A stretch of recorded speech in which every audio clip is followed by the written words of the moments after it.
Bien, buenas tardes. Vamos a iniciar la cuarta sesión de nuestro seminario de actualidad jurídica, Jueves Derecho CUNEF Universidad. Como ya sabéis, cada mes, siempre en jueves, nos reunimos para debatir, para charlar sobre un tema de actualidad jurídica. Desde CUNEF Universidad y su Departamento de Derecho estamos firmemente comprometidos con contribuir a la reflexión sobre los temas de actualidad como el que hoy nos convoca. Hoy iniciamos el segundo cuatrimestre. Procuramos respetar el calendario académico para así contribuir y facilitar que nuestros estudiantes también puedan participar en este evento. Comenzamos con esta sesión, el segundo cuatrimestre de este seminario. En esta ocasión vamos a hablar sobre las ofertas públicas de adquisición de valores, conocidas por su acrónimo OPAS. En las siguientes sesiones abordaremos también otros temas de actualidad. En la siguiente sesión, el 27 de febrero, hablaremos sobre los servicios jurídicos de los bancos. Tendremos aquí los máximos responsables de los servicios jurídicos del Banco Santander, del BBVA y del Banco Sabadell, que nos comentarán con nosotros cuáles son sus necesidades, qué es lo que buscan en los egresados de Derecho. Y así vamos a continuar a lo largo de todo el curso hasta la última sesión, que será el día 8 de mayo, con el que finalizaremos este seminario, pero con el compromiso, la promesa de continuar, reiniciarlo el próximo curso académico. Como siempre decimos, la clave del éxito de estas sesiones siempre, sin duda, está en sus intervinientes, en sus participantes. En este caso, como en otras ocasiones, contamos con profesionales relevantes del mundo del derecho y en este caso también del mundo de la empresa, que nos van a ilustrar con su experiencia y su conocimiento en relación a un tema de interés jurídico como el que hoy nos reúne. Como decía, y siempre así lo hemos procurado confirmar en cada una de las sesiones, hoy contamos con unos participantes, unos intervinientes de primer nivel. Comenzamos en primer lugar por presentar a Antonio Rodríguez Pina, presidente del Consejo de Administración y antiguo CEO del Deutsche Bank España. Con anterioridad lo fue del Credit Suisse First Boston de España. Cuenta además con una dilatada experiencia de más de 30 años como banquero de inversión, por lo tanto ha tenido que ver muchas sopas. Sobre eso hablaremos. Y a lo dicho se suma la importante condición de presidente del Consejo de Administración de esta universidad, con lo cual se suma a esos dos vectores que ciertamente nos interesa de todas. En segundo lugar, contamos con Ángel Benito, que es el director general de mercados de la Comisión Nacional del Mercado de Valores desde el año 2021, a la que se incorporó a la CNMV, se incorporó en los años 90 del siglo pasado. Como director general de mercados, está directamente implicado en el procedimiento de OPA, porque es el que debe proponer al Pleno de la CNMV la resolución que le pone fin al procedimiento. Y en tercer lugar, que no en último lugar, Javier García Enterría, catedrático de Derecho Mercantil de esta casa y abogado en Clifford Chance, es sin duda, y no lo digo porque somos amigos, ¿no? No lo digo porque somos que amigos. También. No lo digo porque somos amigos. Es la máxima autoridad, sin duda, de derecho de las OPAs, ¿no? Tiene 4 libros de referencia en la materia y además como abogado ha participado, ha intervenido en OPAs muy relevantes de nuestro mercado. Por lo tanto, sin duda, reunimos a 3 profesionales que suman experiencia y conocimiento acreditado en el asunto que hoy nos reúne. Estamos ante una auténtica mesa redonda de veteranos en el ámbito de las sopas, y en definitiva eso nos va a permitir pues, disfrutar del conocimiento fruto de la experiencia, que es sin duda una cuestión muy relevante en una materia como esta. Para facilitar el desarrollo de esta sesión, como siempre hacemos, yo voy a formular, en mi condición de moderador, una serie de preguntas a nuestros invitados para que sus respuestas nos ayuden a esclarecer las claves jurídicas del debate que en la sesión de hoy suscita las sopas.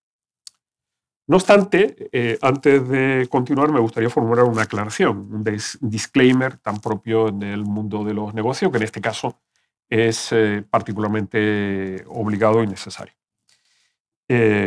Nada de lo que aquí, y lo voy a leer, nada de lo que aquí se diga puede interpretarse, ni directa ni indirectamente, como un comentario, opinión o juicio sobre ninguna OPA actualmente en curso en el mercado. Es importante porque los aquí presentes, y sobre todo esta institución, pues tiene que ser particularmente escrupulosa en estas cuestiones. Este es un evento que tiene como única finalidad pues, considerar, hablar o debatir sobre las sopas en general, y que ninguno de los aquí presentes va a hacer consideraciones o se puede interpretar ni directa ni indirectamente, que son consideraciones relacionadas con una OPA que se está desarrollando en el mercado. No forma parte de eso. Aunque tampoco lo descarto como director del departamento, a lo mejor en el futuro, pues, cómo no, es posible que podamos hablar ya sobre una OPA ya vencida, finalizada. A lo mejor podríamos hablar o debatir sobre esta operación, pero no es el momento. Yo estoy dispuesto a saltarme la regla. Bueno. Ángel tiene una responsabilidad regulatoria y bueno, yo estoy muy acostumbrado a tratar entre el mundo de la información confidencial y la pública. Sí. Y estoy dispuesto incluso a opinar sobre las OPAs actuales. Hay opiniones que se pueden dar y bueno, en fin, soy capaz de saltarme la regla del profesor Betancourt. O sea. Si lo dice el presidente del Consejo de Administración, en fin. Ángel no. Claro. Yo seguro que no me lo hace. Ángel tiene todavía el poder de decidirlas, yo no. Bueno, pues vamos a comenzar un primer bloque de asuntos relativos a el concepto y los actores principales, ¿no? Vamos a comenzar, Javier, para situar los términos del debate, ¿no? ¿En qué consiste la OPA? Y específicamente, teniendo en cuenta que la OPA es una operación en la que están implicados administradores de sociedades y accionistas, hablamos también sobre el papel de los administradores y de los accionistas en esta operación. En este primer bloque vamos a hacer un retrato de cuáles son los actores que participan en esta operación. Javier. Bueno, yo, aunque el tiempo apremia, y de hecho me voy a poner aquí un cronómetro, ¿no? Es decir, pero vamos, no quiero dejar de mostrar la satisfacción de poder participar en este acto, ¿no? Es decir, porque bueno, este es mi alma mater, ¿no? Porque obviamente este es un tema que a mí me resulta especialmente querido, ¿no? Y también por poder compartir plantel, bueno, pues con Antonio, ¿no? Es decir, que es un referente en la banca de inversión en España, y que de hecho yo creo, Antonio, que nos conocimos trabajando para Endesa. Sí. Es decir, en la OPA sobre Endesa, tanto Deutsche Bank en ese momento como en mi caso yo, ¿no? Es decir, estábamos trabajando en la madre de todas las OPAs, Javier. En la madre de todas las OPAs, y yo creo que ahí bien nos conocemos, ¿no? Y también con Ángel Benito, que es memoria histórica de la CNMV, y que decir, o sea, públicamente, que no encaja en el estereotipo típico del supervisor, así un poco osco, ¿no? Y digamos inaccesible, sino que Ángel siempre ha sido una persona absolutamente accesible, razonable, y bueno, hemos tenido muchas peleas y muchas batallas, ¿no? Es decir, pero siempre, digamos, su actitud ha sido absolutamente encomiable, ¿no? Con lo cual me gustaría también subrayarlo, ¿no? Gracias. Entonces, esto de decir en 5 minutos que es una OPA es como, no sé, resumir la guerra de los 100 años en 3 minutos también, ¿no? La verdad es que las OPAs son muy sencillas, ¿no? Es decir, en su estructura básica, ¿no? Es decir, como su nombre indica, esto es una oferta que hace un oferente, una empresa, normalmente, digamos, de carácter público, porque se dirige a los accionistas de una sociedad cotizada para adquirirles sus acciones, ¿no? Y de ahí el nombre de oferta pública de adquisición, que algunas OPAs, es decir, en realidad más que de adquisición, son de canje, ¿no? Y alguna de las OPAs que está aquí sobrevolando, ¿no? Ahora en el mercado español, pues obviamente es una OPA de canje, porque ahí lo que se busca no es tanto adquirir las acciones, sino canjear las acciones de la sociedad afectada, ¿no?, por acciones de la propia sociedad oferente, ¿no? Pero, repito, la estructura básica de lo que es la OPA es muy sencilla y esto, de hecho, enlaza con lo que es el proceso formal o el proceso normal de formación de los contratos en el derecho español, ¿no? Es decir, esto de que el consentimiento y el contrato se perfecciona con el concurso de la oferta y la aceptación sobre la causa y la cosa, ¿no? Quiero recordar que dice el Código Civil, ¿no? Es decir, pues eso es la OPA, es decir, es una oferta que evidentemente tiene que ser aceptada por los destinatarios, que son los accionistas, para, bueno, que la OPA tenga un resultado positivo y vaya adelante, ¿no? Lo que ocurre es que, evidentemente, en la medida en que las OPAs afectan a sociedades cotizadas, ¿no?, es decir, que tienen una multiplicidad de accionistas, ¿no?, es decir, que están sujetas, bueno, pues a la valoración por el mercado, es decir, y la propia complejidad y los intereses que afectan a estas sociedades cotizadas, pues lógicamente dotan a las OPAs de una especial complejidad, ¿no?, que justifica que estén sujetas, a diferencia de lo que es el M&A, digamos, privado, ¿no?, de sociedades no cotizadas, que estén sujetas a todo un marco imperativo, ¿no?, y sujeto a la supervisión de la CNMV, ¿no?, porque obviamente son operaciones que tienen un impacto, no sé, telúrico, ¿no?, sobre la propia sociedad afectada, ¿no? Entonces, económicamente, la verdad es que las OPAs están ahí dentro del proceloso mundo del M&A, ¿no? Es un instrumento más para la concentración e integración de empresas, ¿no?, junto a la fusión, filiales conjuntas, aumentos de capital, aportaciones de activos, ¿no? Lo que pasa es que jurídicamente las OPAs sí que tienen una nota, digamos, que las singulariza en relación con los demás procedimientos de concentración, ¿no? Y es que la oferta del oferente se dirige directamente a los accionistas de la sociedad afectada, ¿no? Y si la aceptan, por lo tanto, la OPA se traduce en un simple cambio de titularidad de las acciones, pero la sociedad afectada como tal no sufre ningún tipo de cambio, de mutación, digamos, estructural de ningún tipo. Es decir, a diferencia de una fusión, ¿no?, o de un aumento de capital, la sociedad afectada, es decir, aunque los administradores de la sociedad afectada, bueno, pues tengan un papel, aunque bien que limitado, ¿no?, en las OPAs, al menos normativamente, ¿no? Es decir, pero formalmente no es parte del proceso. Es decir, el proceso se ventila entre el oferente y los accionistas, ¿no?, que son quienes tienen que aceptar, ¿no? A veces se habla de democracia accionarial, es decir, yo no sé si es un término así un poco pretencioso, ¿no?, porque al final en las OPAs quienes deciden son los accionistas, ¿no? Y a los administradores les podrá gustar más o menos la OPA, ¿no?, pero al final la decisión final y soberana es de los accionistas, que son los que deciden el éxito o el fracaso de la operación, ¿no?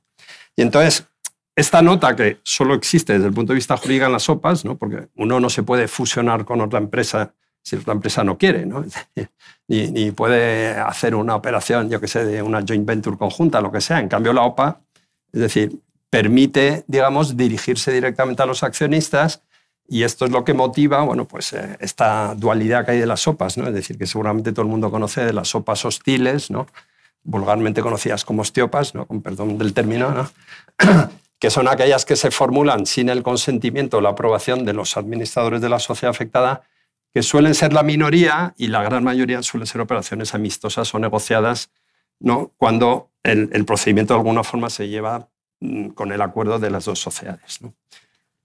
Bien. Como introducción. Bien, perfecto.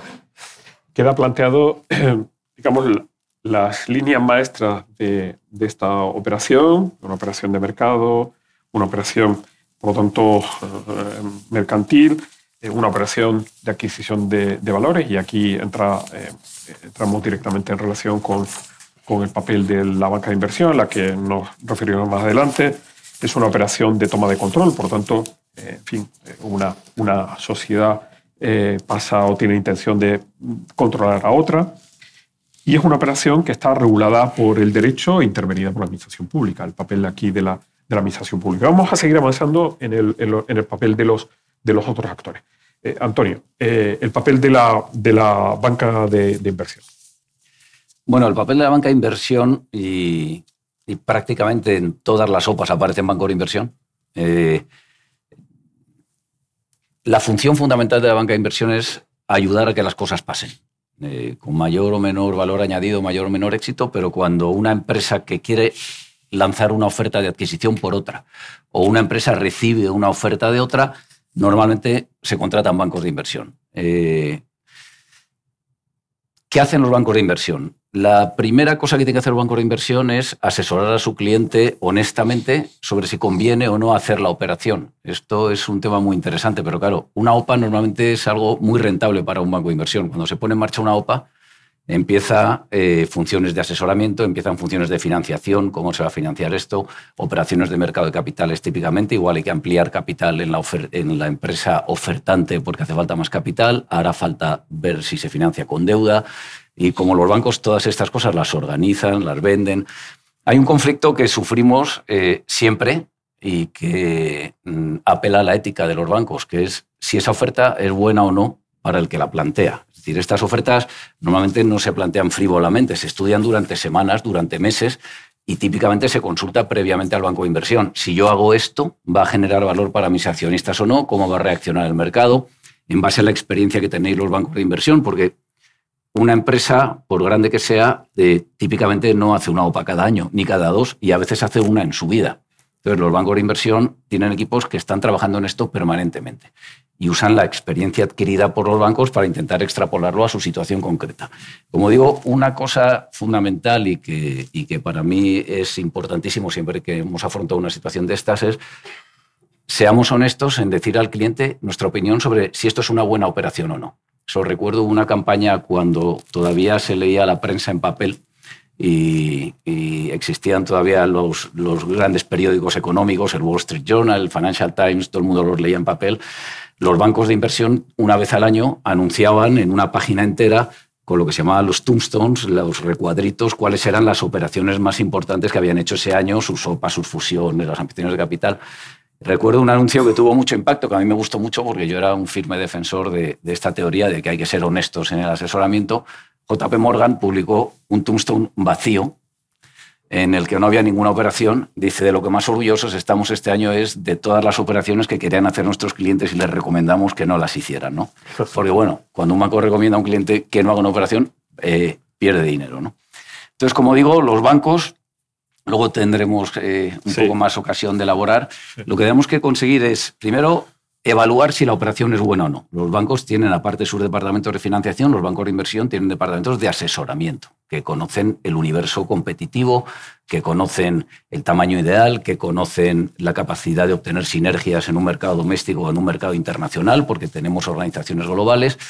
Y una parte importantísima es dar el asesoramiento y después ayudar a que las cosas pasen. Y luego podemos elaborar un poco más en esto. En algunos casos se convierte casi, si no en un requerimiento regulatorio, que a veces incluso también, desde luego en un requerimiento estatutario de buen gobierno corporativo, el que cuando un consejo asesora hacer una operación o cuando una empresa receptora de una oferta, el consejo está obligado legalmente a opinar sobre si la oferta es buena o no para sus accionistas, en defensa, por supuesto, de los minoritarios, entre otras cosas, y típicamente todos los consejos buscan la opinión de algún banco de inversión de primera línea que se tiene que mojar y decir, esta oferta me parece que es buena porque creemos que refleja bien el valor de la sociedad o pensamos que es demasiado baja o pensamos que es excesiva en el caso de un consejo que quiere lanzar una oferta y a lo mejor se empeñan en comprar algo en términos que no son buenos. O sea que, y luego, evidentemente, todas las operaciones asociadas a la financiación de esa oferta, ¿no? Perfecto. Muy bien. Gracias, Antonio. Y Ángel, bueno, el papel de la CNMV, el papel de la administración pública. Lo primero, Andrés, es daros las gracias.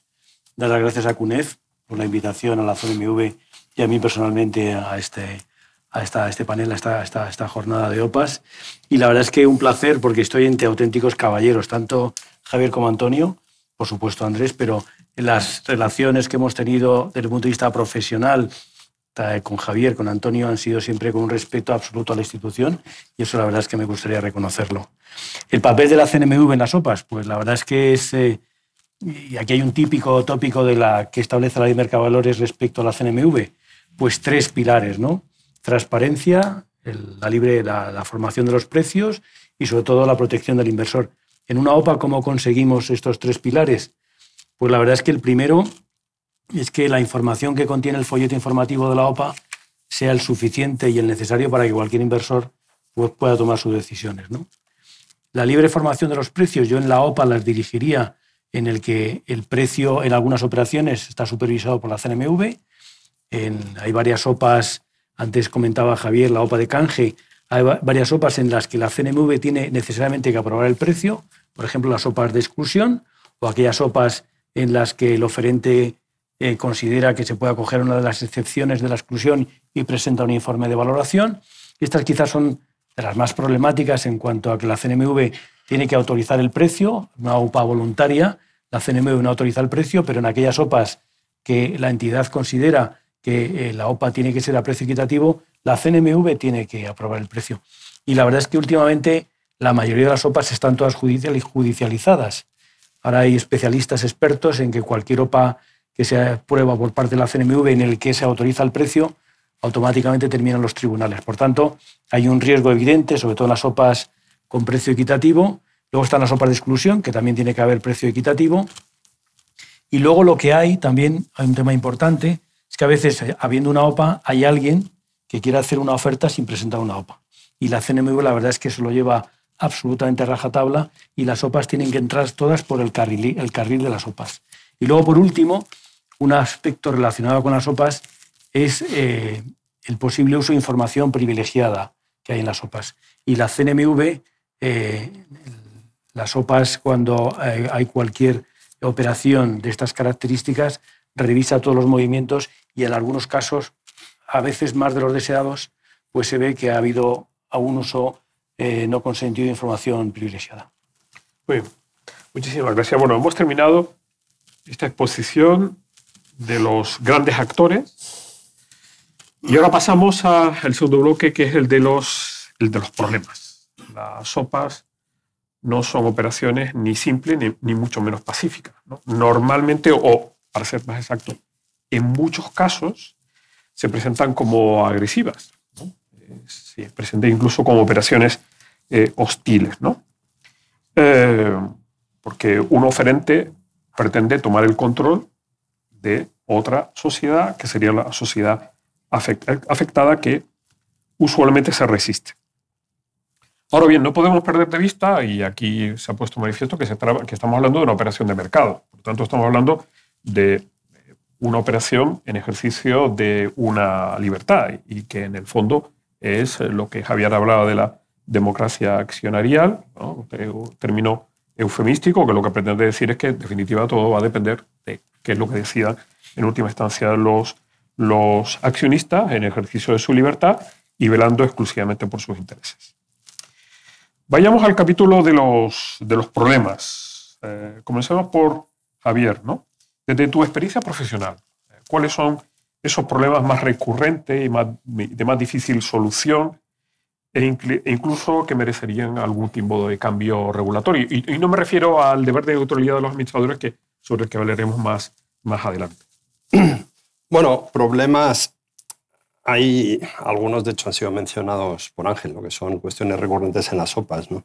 Está el tema de toda la interacción de las OPAs, ¿no? Que son operaciones que suelen tener un efecto, es decir, dependiendo de la OPA, ¿no? Pero es decir, la mayoría tiene un efecto, digamos, muy relevante, ¿no? Sobre la cotización y sobre la propia sociedad afectada desde el punto de vista de su organización y funcionamiento, ¿no?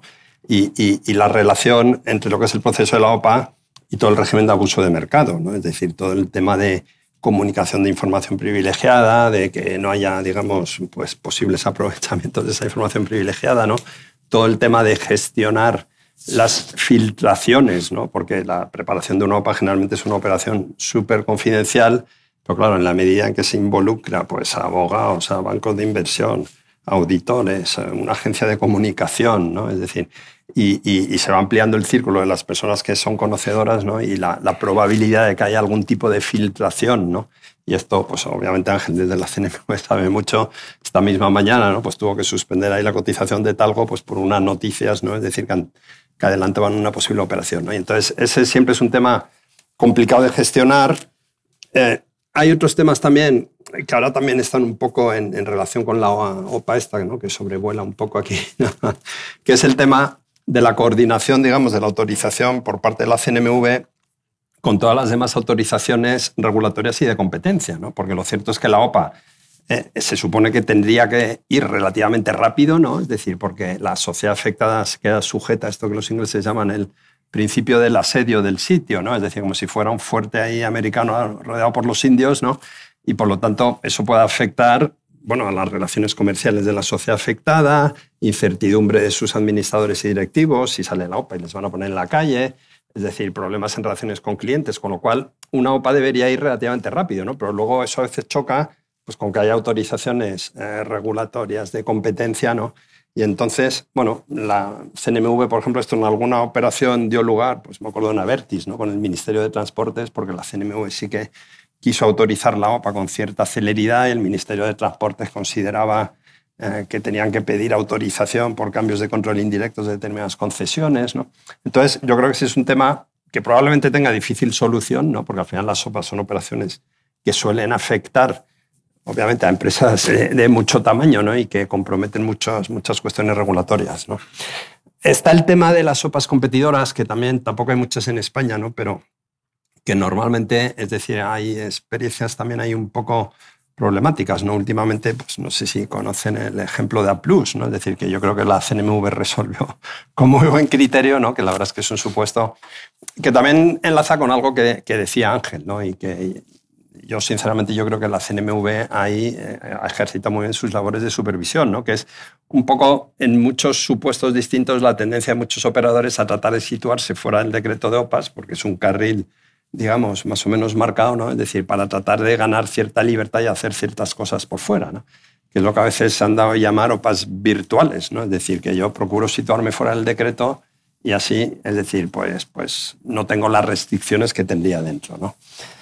Hay también muchos temas, es decir, pues claro, normalmente las OPAs, las que suelen suscitar más interés y levantar más morbo son las OPAs hostiles, ¿no? Es decir, que plantean una serie de cuestiones, ¿no? Pero luego las OPAs amistosas o negociadas plantean otra serie de problemas que típicamente tienen que ver con el tema de gestión de los conflictos de interés, ¿no? Es decir, cuando hay algún accionista relevante que es administrador, que firma un acuerdo con la sociedad oferente para el lanzamiento de la OPA, es decir, que se obliga a aceptar la OPA, ¿no? Y acudir con sus acciones y que previsiblemente va a seguir de administrador, que le van a dar seguramente un paquete de incentivos, digamos, bastante poderoso, ¿no? Es decir, para que siga al frente de la compañía, ¿no?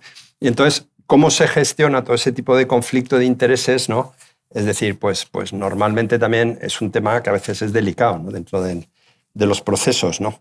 Y luego, la verdad es que aspectos que merecían un cambio en la regulación, evidentemente, bueno, podríamos entrar aquí en mucho detalle, ¿no? Hay uno, porque es uno de los libros que escribí, aunque esto es un poco como un ejercicio inútil que ya se sabe que conduce a la melancolía, ¿no? En España hay un régimen de OPA obligatoria que, como todo el mundo sabe, quiere decir que es que si pasas del 30 es obligatorio hacer una OPA, ¿no?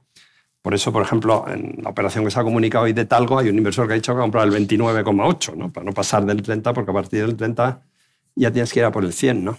Y la verdad es que esto viene de una directiva comunitaria, con lo cual lo tienen todos los países europeos, pero en Estados Unidos no existe nada igual, ¿no? Es decir, y yo creo que esto de la OPA obligatoria económicamente no tiene demasiado sentido, ¿no? Y hay un sistema por ahí que me gusta mucho, que es el suizo, porque no es miembro de la Unión Europea, que el régimen de OPA obligatoria es opcional. Es decir, las sociedades lo pueden prever en estatutos o no preverlos y pueden subir o bajar el umbral. Y por lo tanto, cada sociedad decide libremente cuál es el régimen de transmisión del control, ¿no? Y yo creo que en Suiza les va bastante bien. Pero vamos, repito que esto ya es una cuestión más reflexión intelectual que otra cosa, porque hay una directiva de OPAs que impone el modelo de OPA obligatoria y no parece que esto se vaya a cambiar ni en el corto, ni en el medio y probablemente ni en el largo plazo, ¿no? Muy bien, Javier. Antonio, hablemos de problemas. La banca de inversión frente a los problemas. Sí. Bueno, la banca de inversión en sí tiene un problema siempre en las OPAs, que son los conflictos de interés. He citado uno al principio, que es, primero, asesorar honestamente si la operación merece la pena o no. Segundo, tomar partido por un lado u otro. Yo recuerdo la primera OPA en la que trabajé, que acaba de salir de CUNEF, que fue la OPA del Banco Bilbao sobre Banesto, la famosa en la que salió Mario Conde y tal, y que dio lugar a la fusión del Bilbao con el Vizcaya. Los bancos que trabajamos para el Banco Bilbao no pisamos Banesto en 15 años. Es decir, y hoy los bancos que están trabajando para el BBVA no van a hacer negocio con Sabadell en un mínimo de 10 años. Entonces, surgen conflictos de interés, ¿no? Hay mucha diferencia, como ha dicho Javier, entre que una OPA sea amistosa o sea hostil. O sea, una OPA amistosa es el resultado de una negociación en la que las partes se ponen de acuerdo y si se trata simplemente de cumplir la ley, de cumplir con el regulador, hacer las cosas con transparencia y con equidad, defensa de los minoritarios. Entonces, Desde el punto de vista de los problemas es incomparable una situación con otra. Las OPAs hostiles, además, espantan a los peores fantasmas, incluidos los políticos, ¿no? Como decía Ronald Reagan, lo peor que puede oír un empresario es alguien que viene y le dice somos del gobierno, venimos a ayudarle. Entonces, el problema ya es, uno de los problemas más grandes de cualquier OPA es cuando se politizan. Eso ya es un problema inmenso. Porque además, claro, las dos partes intentan utilizar la capacidad de los gobiernos. Hay gobiernos que se dejan más, gobiernos que se dejan menos, gobiernos más intervencionistas. Entonces, yo diría que la intervención política es un problema. Una cuestión indudable es cómo referirse o cómo dirigirse a los accionistas de las dos entidades, la OPADA y la OPANTE, con independencia de que el banco esté trabajando para la OPADA o para la OPANTE, uno tiene que pensar siempre en términos de qué significa esta operación para mis accionistas y cómo se lo comunico, qué significa esta operación para los accionistas de la otra parte y cómo se lo comunico. Los bancos de inversión son los responsables típicamente de recabar las voluntades de los accionistas de las dos partes. Es decir, hoy los bancos que están trabajando para el Sabadell o para el BBVA, los dos tienen una estrategia, sus bancos, de contactar con los grandes inversores institucionales internacionales, que son los que hacen la tabla de capitalización de esos bancos, cada uno a contarle su tesis. Los bancos del Sabadell, evidentemente, van a todos esos accionistas. Todo esto con una documentación bien estudiada y bien analizada por los bancos en consonancia con la directiva de las compañías, es decir, planes de negocio que sean creíbles, etcétera, con los cuales van a los accionistas, digo, de las dos partes a decirles, los del Sabadell, a decirles, este banco vale mucho más, no vaya usted a aceptar esta oferta del BBVA. Eso se complica, tiene una segunda derivada cuando el pago se hace en acciones. Es decir, que esos mismos bancos de inversión, junto con los directivos del Sabadell, van a sus accionistas y les dicen, no solo la acción de Sabadell vale mucho más de lo que dice BBVA, sino que la de BBVA vale mucho menos de lo que le están contando, porque tiene México, porque tiene Turquía, y viceversa. Los del BBVA, pues, con sus bancos se van a los accionistas de las dos partes a transmitirles su tesis. Pongo otro ejemplo de cosas que hacen los bancos, ¿no? Todo esto requiere, previamente, como digo, análisis que duran semanas y meses en los que se analizan críticamente desde los bancos de inversión los planes de negocio de los respectivos bancos, se intenta ver cuál es el valor real de esas sociedades, cómo transmitirlo al mercado, etcétera. Entonces, bueno, hay temas de análisis financiero, luego está el tema de cómo se van a financiar estas operaciones, cuál es la estructura de capital óptima a la vista de la estructura de capital que tenga la sociedad oferente, por ejemplo, pues, oye, ¿te interesa meter más deuda, no diluirte emitiendo más acciones? ¿Qué significa esto para el valor de tu acción? ¿Cuál es el valor de las sinergias? ¿Cuántos años vas a tardar en capturarlas? ¿Cuál es el valor presente? En base a eso, ¿qué prima puedes pagar o qué prima? Y viceversa, en los que reciben la oferta. Es decir, oiga, si usted me compra a mí, no solo valgo más porque voy a ganar mucho más dinero, sino que además usted va a obtener unas sinergias, quiero que me las pague. O sea, en cualquier negociación de OPA hay un reparto de las sinergias. La discusión económica se suele, evidentemente, casi siempre que hay una adquisición, es esperando que se va a obtener un beneficio económico de juntar a las dos sociedades, ¿no? Y el gran debate, la negociación, y para eso los bancos, evidentemente, son arietes de las partes, es qué parte de las sinergias las va a recibir el vendedor y qué parte se las va a guardar el comprador. No puedes pagar el 100% de las sinergias a la sociedad que estás comprando porque entonces tus accionistas no capturan nada del valor que tú esperas. Y, sin embargo, tampoco debes pagar un precio que no sea justo. Y ahí, evidentemente, la regulación te obliga, y te obliga además que el precio sea para todos los accionistas, que es lo que lleva a la OPA obligatoria, ¿no? O sea, Javier ha hablado de un debate que es muy interesante, que es ¿por qué la obligatoriedad? Evidentemente, igual es un trazo de brocha gorda, pero desde luego la obligatoriedad de la OPA también evita ciertos abusos de que ciertas sociedades las puedas controlar a través de un paquete que puedas comprar a una prima importante. Por ejemplo, a mí el caso de Talgo que venía hoy, partiendo de la base de que la prensa siempre es imprecisa y no sé cuál será la situación real, pero parece que el oferente actual de Talgo, dadas las circunstancias, con ese 29,9 va a controlar toda la sociedad. Y lo que había hoy también algunas indicaciones, que seguro que Ángela está muy alerta, de que a lo mejor por ese 29 se paga una prima y no por el resto. Entonces, una prima de control sería un debate ético o sería un debate casi filosófico, es decir, una prima de control merece una prima y que los minoritarios no participen de ella si vas a controlar el 100% de la sociedad. Bueno, pues es un debate interesante, ¿no? Pero, bueno, problemas hay. Problemas, sí. Está claro que habrá que organizar varias sesiones, ¿no? Yo me apunto. Está a punto, ¿verdad? Sí. No, muy interesante. Bueno, la intervención pública, Ángel. Bueno, problemas. Yo he adelantado ya un poco los problemas, ¿no? Pero profundizaré en alguno en concreto. La verdad es que en este país todo el mundo sabe de OPAs. Es curioso porque tú le preguntas a cualquiera y dice, no, pero joder, ¿por qué no ha habido una OPA aquí? O tú le preguntas a cualquiera y dice, pero ¿por qué ha habido una OPA aquí? O sea, en las discusiones de OPAs, yo creo que estuvo muy bien la Real Academia cuando definió ya el término de OPA como un término aceptado por la Real Academia y no utilizar la oferta pública de adquisición. Todo el mundo, cuando hablamos de OPA, seguro que hasta los estudiantes, cuando habláis de OPA, ya sabéis perfectamente a qué nos estamos refiriendo. No os digo la prensa. La prensa sabe de OPA absolutamente más que incluso que los supervisores, ¿no? Yo creo que tenemos un problema. Los problemas que se enfrenta a veces la CNMV es precisamente antes de presentar una oferta, la consideración de si es una oferta o no es una oferta obligatoria, los posibles acuerdos que pueda haber entre los accionistas, pero una vez que tenemos ya la OPA encima de la mesa, tenemos la OPA presentada, yo creo que tenemos un problema, surgen problemas, como decía, con la consideración de los precios, del valor de la compañía, de los precios equitativos. Quizá es de los que más nos genera tensión porque tenemos que revisar informes de valoración que técnicamente son muy soportados, pero que evidentemente nosotros tenemos que analizar si el precio que está queriendo pagar la compañía realmente es el valor de la compañía, ¿no?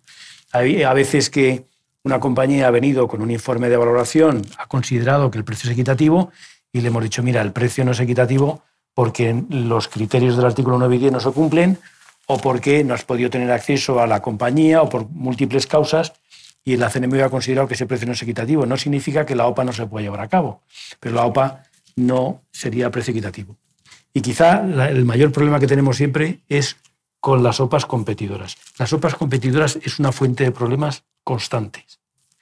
En este país hay unos excelentes abogados que discurren todos los días y en las OPAs competidoras la verdad es que el ingenio de los abogados es tremendo. O sea, en la OPA, por ejemplo, que comentaba Javier, la última OPA de AP+, la verdad es que hemos tenido situaciones muy complicadas, afortunadamente se han resuelto, pero las OPAs competidoras generan mucha tensión. Y la verdad es que, como digo, insisto, los abogados, acogiéndose a la normativa, pues presentan de forma recurrente alternativas que no se le ha ocurrido al otro abogado y son los que tenemos que decidir, la CNMV tiene que decidir, pero casi constantemente. Entonces, para mí yo creo que la mayor tensión que tenemos en la CNMV es sobre todo cuando hay una OPA y se presenta una competidora. Muy bien. Tercer bloque, la toma de control, el poder, ¿no? Y aquí se plantea un asunto sobre el que Javier ha trabajado, que es qué es lo que pueden hacer y qué es lo que no pueden hacer los administradores, el deber de neutralidad. Javier, cuéntanos. Bueno, efectivamente, el derecho español de OPAs, una vez que se anuncia la OPA, ¿no?, que es cuando la OPA ya de alguna forma es irreversible, ¿no?, somete a los administradores a lo que se llama el deber de neutralidad o de abstención o de pasividad, ¿no?, que básicamente implica que los administradores no pueden adoptar medidas defensivas, es decir, medidas que puedan buscar perturbar la OPA o tratar de impedir el éxito, ¿no? Se habla de deber de pasividad, si me permiten un poco la anécdota, es decir, cuando la OPA de Endesa, probablemente recuerden ustedes, ¿no?, es decir, que el entonces presidente de la CNMV, Manuel Conde, envió una carta al presidente de Endesa, Manuel Pizarro, ¿no?, recordándole el deber de pasividad, ¿no?, porque el mercado ya anticipaba pues, que Endesa no se iba a dejar llevar al matadero, entre comillas, ¿no?, es decir, de forma pacífica, ¿no? Y luego un periodista del Mundo, recordando eso, decía en la carta del presidente de la CNMV que recordó a Pizarro el deber de abstinencia, ¿no? Con lo cual, considerando que la OPA duró 2 horas, el pobre señor Pizarro. Pero bueno. Entonces, esto del deber de neutralidad o de abstención, de no adoptar medidas defensivas, la verdad es que en el ámbito europeo es una cuestión muy controvertida. Es decir, muy controvertida. De hecho, la directiva de OPAs, que tardó como 15 años en elaborarse, ¿no?, que fue un proceso muy tormentoso, y la primera versión fue rechazada por el Parlamento Europeo. Es decir, yo creo que fue la primera vez que hubo un empate, es decir, no se aprobó, y yo creo que fue la primera vez que el Parlamento no aprobaba una directiva, básicamente por la oposición de Alemania, ¿no? Es decir, porque Alemania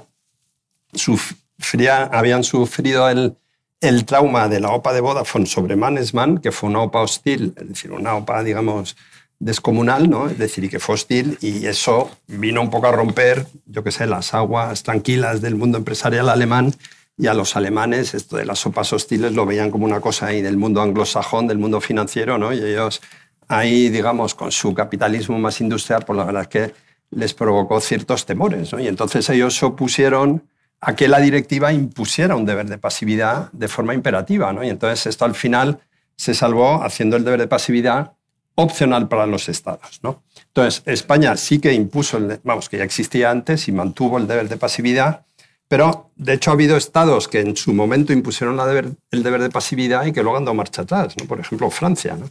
Francia lo impuso imperativamente y en el año 2014, creo recordar, y después de una operación también traumática, no me acuerdo si fue sobre Suez o una de estas, ¿no? Es decir, pues, y con el fin de proteger a sus empresas nacionales frente al apetito, ¿no?, extranjero, pues se han cargado el deber de pasividad y ahora los administradores pueden adoptar medidas defensivas y uno ve cosas realmente llamativas, ¿no? Es decir, una estructura, por ejemplo, que se han utilizado en Holanda, que es, pues yo qué sé, colocar acciones ahí en una fundación holandesa que luego a su vez emite unos certificados de depósito, con lo cual tú vendes los derechos económicos, pues los derechos políticos se quedan en una fundación cuyo patronato tú controlas, ¿no? Es decir, el gobierno medidas de ese tipo... El gobierno ayudando. El gobierno ayudando a los minoritarios. ¿No? Es decir, con lo cual, esto del deber de pasividad, hay países que directamente han decidido cargárselo, ¿no? Entonces, el fundamento, porque en España sí que lo tenemos, ¿no? Es decir, bueno, pues de alguna forma es la situación de conflicto de interés que se supone que tienen los administradores de la sociedad afectada, ¿no? Que digamos que como Alejandro Sanz tienen el corazón partido, ¿no? Es decir, por un lado, de acuerdo con la ley de sociedades de capital, tienen un deber de lealtad frente a los accionistas porque son sus representantes, sus agentes, y tienen que defender a los accionistas, ¿no? Y los accionistas, cuantas más sopas y más hostiles, mejor, ¿no? Pero por otro lado, y sobre todo en las sopas hostiles, al administrador lo que le puede pedir el cuerpo, vamos, es tratar de hacer fracasar la OPA, ¿no? Porque al final no han contado con ellos, si sale la OPA les pueden poner en la calle, ¿no? Y esto de que te lancen una OPA hostil, pues siempre parece que tiene como un cierto carácter, no sé, infamante, ¿no? Que a los administradores no les gusta, ¿no? Y entonces, como hace el ordenamiento muchos supuestos de conflicto de interés, ¿qué hace? Pues un deber de abstención. Es decir, como usted tiene conflicto de interés, no haga nada, ¿no? Y entonces dedíquese a la gestión corriente de la compañía, es decir, por supuesto que tampoco hay que dejar la compañía morir, ¿no? Pero no haga ninguna actuación extraordinaria que pueda perturbar el desarrollo de la OPA, ¿no? La ventaja de este deber de pasividad, es decir, el hecho que se imponga expresamente, yo creo que es doble, ¿no? Por un lado, establece una regla muy visible, muy clara de lo que se espera de los administradores, ¿no? Es decir, si no hubiera este deber de pasividad, los deberes de lealtad de la ley de sociedades de capital pues son como muy genéricos, ¿no? Que luego determinar cómo encajan las conductas ahí pues no es sencillo. Y en cambio aquí hay una regla muy taxativa y contundente, ¿no? Usted no haga absolutamente nada que pueda impedir el éxito de la OPA y, de hecho, se enumeran las actuaciones defensivas más características, ¿no? Que se entienden prohibidas. Y luego también el tema del enforcement, ¿no? Porque, claro, un deber de pasividad que, de hecho, puede supervisar la CNMV, que tiene facultades sancionadoras, ¿no? Es decir, si hubiera que ir a los tribunales invocando deberes de lealtad y esto, evidentemente, podía tardar 6-7 años, con lo cual la OPA se habría liquidado 6 años antes, ¿no? Es decir, con lo cual es una regla que también facilita la aplicación, digamos, en lo que es el arco temporal de una OPA, ¿no? Que suelen ser 5 meses, 6 meses, ¿no? Entonces, se prohíben las medidas defensivas una vez que se anuncia la OPA, y solo ya concluyo, lo que no se prohíbe son las medidas preventivas, es decir, las medidas defensivas que se adoptan antes de que te anuncien la OPA, ¿no? Que esas pues también tienen su importancia, ¿no? Muy bien, Ángel, te lo he puesto a tiro, Javier. Estás invitado a dar respuestas sobre qué puede hacer o qué debe hacer la CNMV para garantizar esa neutralidad. ¿Y qué hace, Andrés? ¿Y qué hace? Efectivamente. Antes hablabas de problemas, ¿no? La verdad es que a veces, efectivamente, los límites del Consejo de Administración a efectos del poder o sus actuaciones perjudicar la OPA, pues no está muy claro. En el artículo 28, como decía Javier, del Real Decreto de OPA, se establece algunos supuestos tasados pero hay a veces que no todos los supuestos están en este artículo 28 y la CNMV pues tiene que requerir o tiene que actuar, y la verdad es que no es la primera vez que hemos actuado en el ámbito del deber de pasividad de los administradores, y algunas veces recurrimos al libro de Javier, porque en algunas de las cuestiones Javier ya ha tomado conciencia y nos da algunas pautas, ¿no? Pero la CNMV el deber de pasividad lo monitoriza, requerimos en muchas ocasiones ese deber de pasividad, y hay un elemento importante que tenemos, y es que, y lo he apuntado aquí, el 301 de la Ley de Mercado de Valores establece como infracción muy grave el incumplimiento del deber de pasividad. O sea que en última instancia, la verdad es que tenemos las facultades de sancionar si los administradores, por cualquier motivo, habrían incumplido o incumplieran ese deber de pasividad. No suele ser muy normal, pero a veces sí que hemos actuado, y por supuesto hay una supervisión continua de si hay operaciones de venta de activos, si hay operaciones de pago de dividendos extraordinarios, cualquier tipo de acuerdo del Consejo que pudiera perturbar la oferta, que pudiera perjudicar la oferta, por supuesto que la CNMV lo supervisa. Muy bien, muchas gracias. Antonio, sí, ¿qué resulta más complejo para un banco de inversión? ¿Es alcanzar la victoria o gestionarla? En esa lucha por el poder. Digamos que gestionarla, una vez que una operación concluye, los bancos desaparecemos. O sea, igual ayudamos en la comunicación con inversores, igual ayudamos, pero la labor de los bancos de inversión es ayudar a que las operaciones pasen, en el caso de las OPAs, ¿no? Me gustaría hacer un matiz con el tema de la regla de pasividad, y es que, y decir en mi experiencia, y como Javier, yo creo que la suma de los que estamos aquí hemos trabajado en el 100% de las OPAs. O sea, yo me he perdido una o dos, pero seguro que Ángela está en todas y Javier en casi todas. Entonces, la regla de pasividad es una de las cosas que me parece que funcionan bien en España. O sea, yo distinguiría además entre gobierno y CNMV. CNMV ha conseguido mantener mucha independencia, y más el área de Ángel es una figura absolutamente respetada por su independencia, y yo creo que la ecuanimidad... Yo he tenido muchos disgustos con la CNMV porque nos han puesto, como a todos los bancos, multas por la venta de algún producto, por tal, y a veces me ha frustrado mucho. Pero la verdad es que la actuación de la CNMV en las OPAs siempre ha sido previsible, transparente. Incluso la regla de pasividad, que se presta a interpretaciones, yo creo que al final la clave de la regla de pasividad, y donde uno sabe que no se equivoca y no va a tener un problema legal ni un problema con la CNMV, la regla de pasividad lo que intenta evitar es que los administradores de una sociedad opada perjudiquen el valor de la sociedad para salvar la independencia de la sociedad. Es de lo que se trata. O sea, la pasividad lo que impide es eso, que hagas una venta de activos que haga que la sociedad valga menos, que te entres en ciertos contratos que sean penalizantes para la sociedad. Dice, si esta sociedad cambiara de control, se sube el sueldo a todos los empleados un 100%, por lo cual le haces perder valor a los accionistas de la sociedad, cosa que la CNMV no va a tolerar. Pero la regla de pasividad no pasa por quedarte quieto. Es decir, bueno, y se ve hoy el Sabadell, los accionistas de Talgo, es decir, los receptores de ofertas no paran de hacer cosas. Es decir, están haciendo permanentemente presentaciones de resultados diciendo mi banco vale más, las campañas con inversores, con prensa. O sea, se pueden hacer cosas. La regla de pasividad... Buscar competidoras. Y buscar ofertas competidoras que, a pesar de que, como han dicho tanto Javier como Ángel, pues añaden complejidad, para mí añaden virtud y transparencia y competencia. Es decir, yo creo que, y para el regulador, entiendo, Ángel, que el que aparezcan ofertas competidoras es algo bueno. Es decir, que cuando a veces la famosa OPA de Endesa fue una OPA con muchas connotaciones políticas, ¿no? Se acaba de producir un cambio de gobierno, veníamos de gobiernos sucesivos en los que cada gobierno que llegaba primero tenía la potestad de nombrar administradores en una serie de empresas que eran públicas originalmente, y luego eran empresas que, si bien se habían privatizado parcialmente, el Estado seguía teniendo un 10 o un 15, pero bueno, había la aceptación implícita de que cada cambio de gobierno en el que había un cambio de color, cambiaban los administradores. En el caso de aquel gobierno en el que se produce la OPA de Endesa, a los pocos meses de entrar en el gobierno de Rodríguez Zapatero, el gobierno ya no tenía acciones de ninguna empresa, pero sentía la posibilidad o la capacidad de influir en ciertas compañías sobre las que tenía una cierta influencia regulatoria. Y eso lo aprovecharon legítimamente los opantes, decir, oye, nos gustaría hacer esto, hubo cierto viento a favor político y se lanza una OPA. Y se lanza una OPA que se iba a pagar con acciones.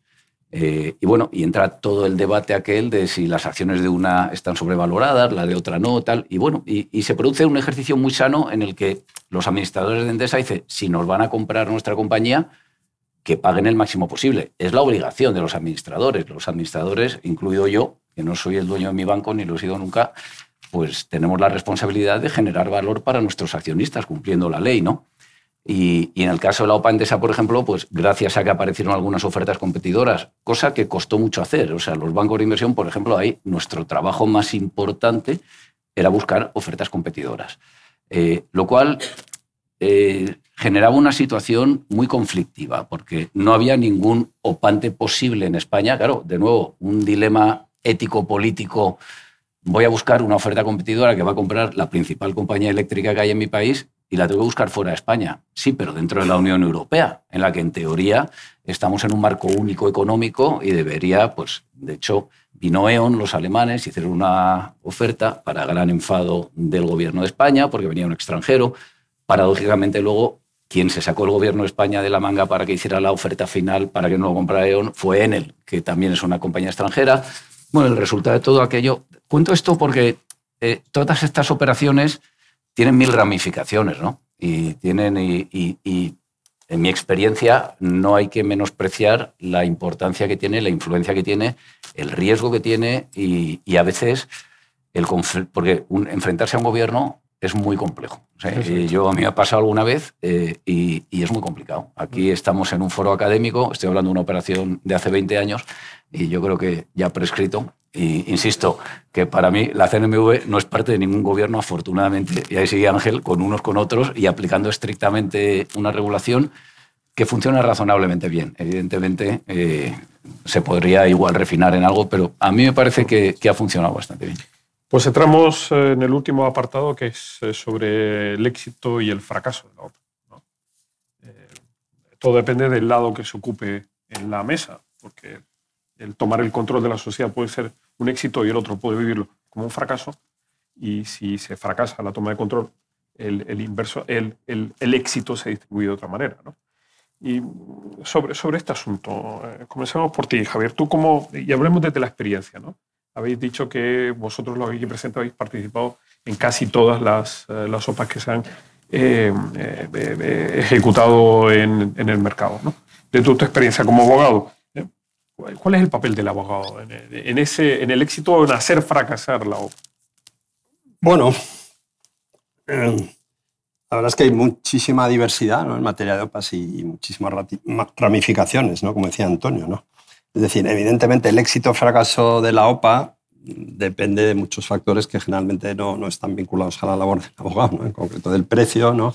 Es decir, evidentemente si hay irrevocables, hay muchísimas OPAs negociadas, ¿no?, que el que la lanza ya tiene acuerdos con accionistas de la sociedad afectada que se han obligado ya a aceptar la OPA y en ocasiones pues, son accionistas que tienen más del 50% del capital, con lo cual evidentemente ahí la operación, entre comillas, hay que cumplir el procedimiento, pero de alguna forma el resultado ya se conoce desde el principio, ¿no? Evidentemente no es lo mismo también si tú estás en una OPA, digamos, individual, que si aparecen OPAs competidoras, que la cuestión, obviamente, las posibilidades de éxito y fracaso, pues obviamente se convierten, digamos, mucho más aleatorias, ¿no?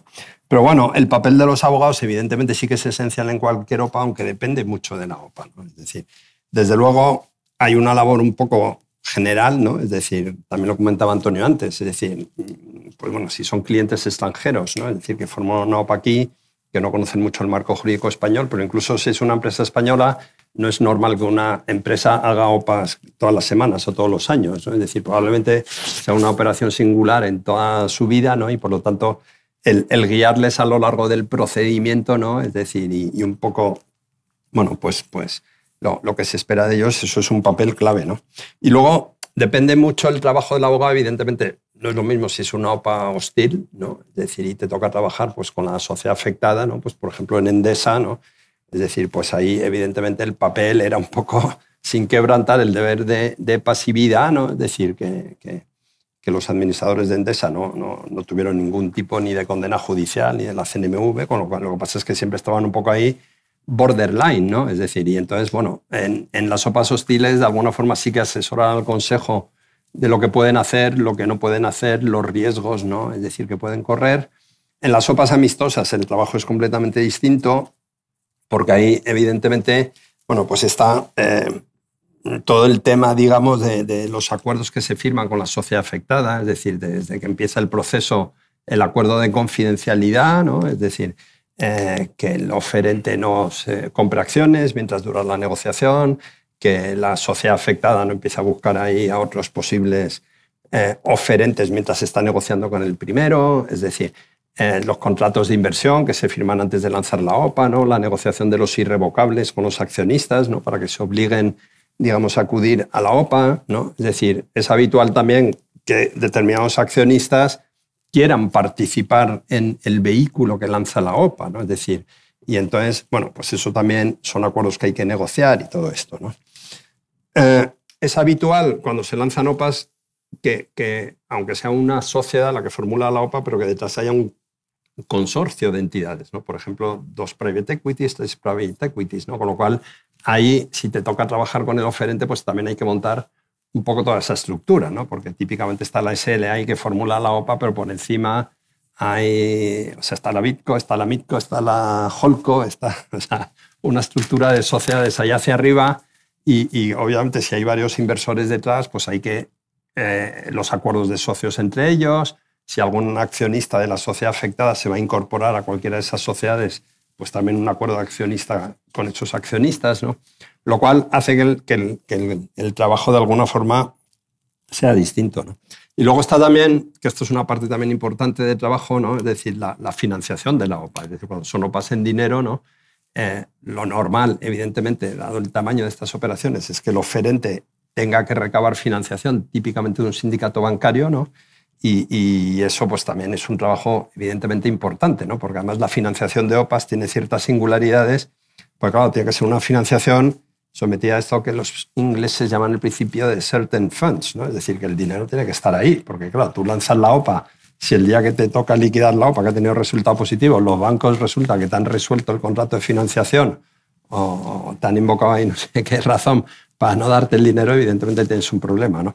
Con lo cual, toda la pata de la financiación, pues obviamente también es una parte muy importante, ¿no? Bien, Javier, muchas gracias.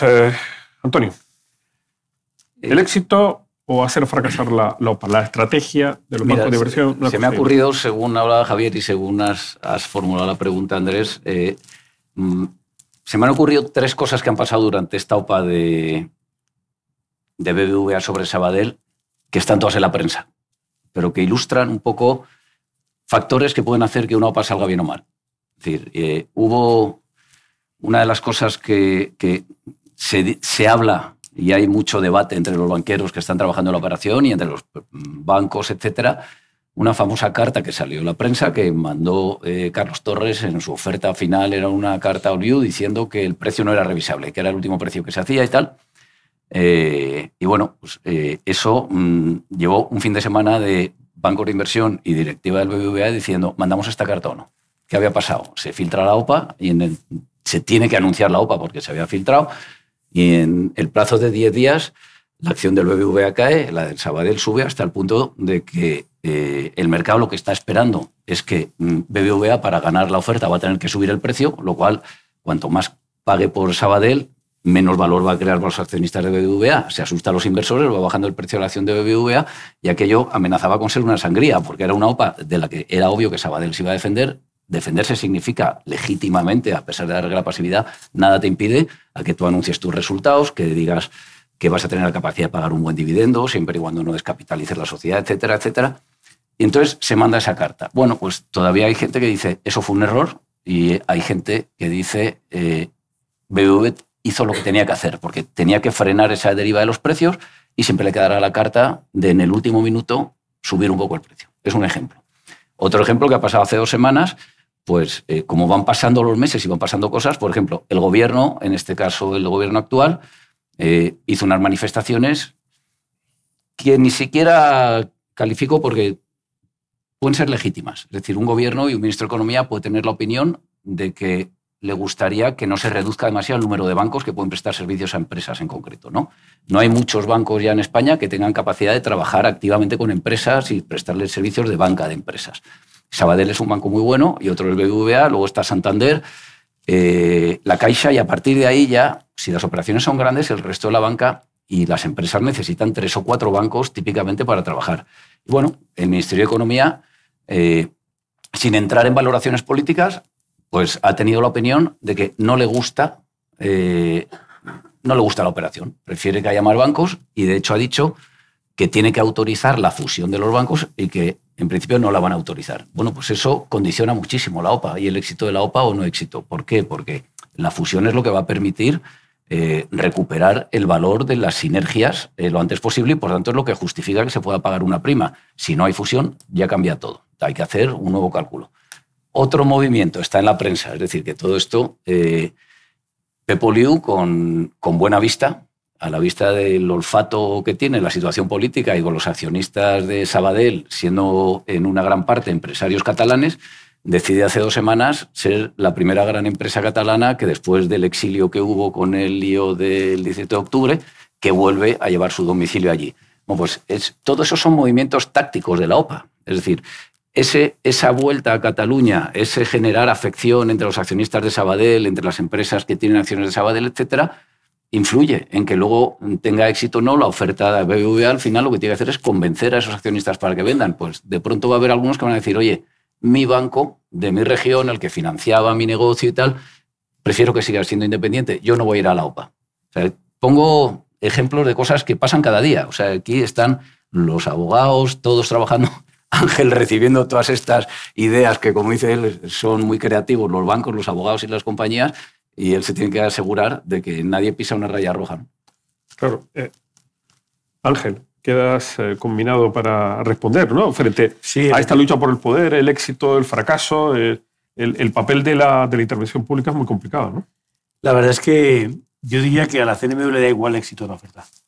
O sea, a nosotros lo que nos interesa es que toda la información esté a disposición del mercado, que los inversores tengan toda la información del oferente y que al final tomen la decisión fundada, como digo, en la información que la CNMV ha puesto. A nosotros lo peor que nos puede pasar es que el éxito de la oferta no llegue a efecto porque faltaba información en el folleto o porque no hemos actuado de forma coherente o no hemos sabido de alguna forma gestionar el deber de pasividad o el precio en el que una OPA se considera precio equitativo. La verdad es que hemos errado respecto al cálculo, ¿no?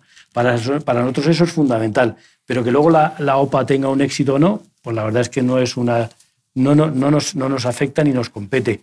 Hombre, desde el punto de vista moral, siempre es bueno que al final, si llegas y acuerdas un precio equitativo y una OPA de exclusión, pues que todo el mundo haya decidido aceptar la OPA porque el precio era bueno. O cuando se produce un squeeze out y resulta que hay precio equitativo, pues que efectivamente todo el mundo ha considerado que ese precio es el precio de acuerdo con el valor de la compañía. Pero como digo, a efectos del éxito de la oferta, la CNMV lo que le interesa es poner el carril para que las OPAs se aprueben cuanto antes y el accionista decida. Y si me permites, Andrés, te diría que hay una preocupación, la mía personalmente, es que en este mercado hay más gallinas que salen que las que entran. Hay muchas más entidades que se están yendo del mercado que las que están entrando. Y yo sí que aquí apelaría a que tenemos que fomentar las salidas a bolsa, porque la mayoría de las OPAs que tenemos en este momento, o las que pueden venir, casi todas son de exclusión. O bien son OPAs de mayoritario que terminan en una exclusión, o son OPAs de exclusión. Y la verdad es que el mercado nuestro cada vez se está reduciendo a una marcha muy acelerada y me gustaría, como digo, apelar a que haya más salidas a bolsa, que tenemos muy pocas. Magnífico. Bueno, con esto cumplimos más o menos. Había otro tema que también queríamos tratar, pero no va a ser posible, ¿no?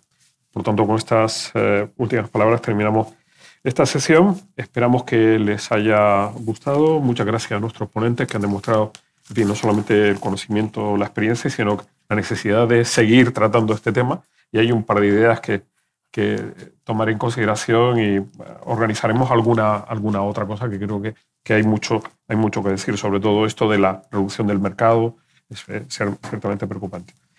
Agradecimiento a todos ustedes por haber asistido y quedan emplazados a la próxima sesión, que será el día 27 de febrero, que hablaremos sobre los servicios jurídicos de los bancos. Y siempre me gusta terminar, en fin, repitiendo algunas ideas que me parece que son esenciales porque son inspiradoras de este seminario, ¿no? De este seminario de actualidad jurídica, ¿no? Esta CUNEF es una universidad que tiene 50 años de existencia, pero es una universidad muy joven, comprometida con la empresa, con la sociedad y con los ciudadanos, ¿no? Y siempre quiero recordar aquello que da sentido a todo esto que hacemos en CUNEF, ¿no? La idea de que una sociedad libre necesita de ciudadanos libres y solo pueden serlo los informados y los formados en todos los ámbitos, también en el caso del derecho, porque solo así podrán decidir libre y responsablemente en el contexto de las instituciones del Estado democrático de derecho. Muchas gracias y hasta el próximo jueves Derecho CUNEF, el día 27 de febrero. Muchas gracias. Gracias, Andrés.